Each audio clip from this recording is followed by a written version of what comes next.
आखाती युद्धाची धग जवाहरलाल नेहरू बंदरापर्यंत. आखाती देशांतील युद्धजन्य परिस्थितीचा परिणाम आता नवी मुंबईपर्यंत पोहोचला असून JNPA बंदरातील निर्यात व्यवहारावर मोठा परिणाम झाल्याची माहिती समोर येत आहे. आखाती देशांकडे पाठविण्यासाठी तयार ठेवलेले कांदा, केळी, द्राक्षे तसेच इतर फळफळावळ यांचे सुमारे 1000 मालधारक धातूचे पेटारे बंदरात अडकून पडले आहेत. कृषी मालाच्या आयात निर्यातीवर थेट सुमारे 60% परिणाम झाल्याचे सांगितले जात आहे.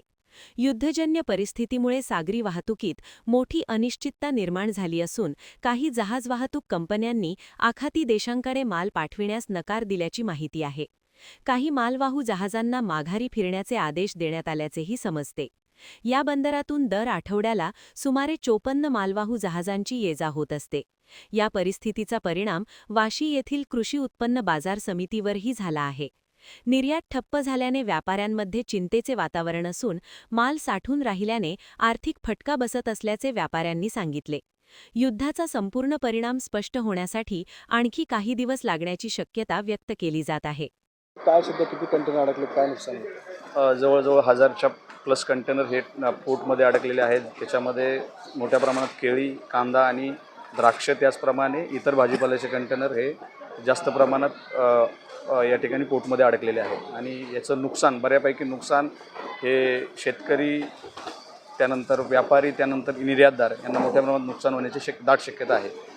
तर कुठला माल कुठल्या देशात? याच्यामध्ये केळी, हा जो केळी जो पदार्थ आहे हा जास्त प्रमाणात इराण आणि इराक या देशांसाठी जात असतो.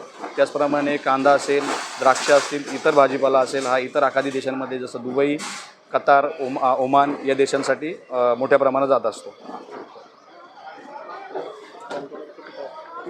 काय कंटेनर अडकले, किती काय नुकसान होऊ शकतं? याच्यामध्ये मोठ्या प्रमाणात नुकसान, जर कंटेनर हे असेच 2-4 दिवस जर पोर्टमध्ये राहिले तर त्याची येणारी प्लगिंग कॉस्ट ही बेअर करावी लागेल आणि ती प्लगिंग कॉस्ट ही खूप मोठ्या प्रमाणात असते. त्याचप्रमाणे हे जर कंटेनर रिटर्न मार्केटमध्ये आणले तर त्याचं भाव हे अतिशय निम्म्यापेक्षा जास्त गडगडू शकतात. त्यामुळे नुकसान होण्याचे चान्सेस खूप जास्त आहे.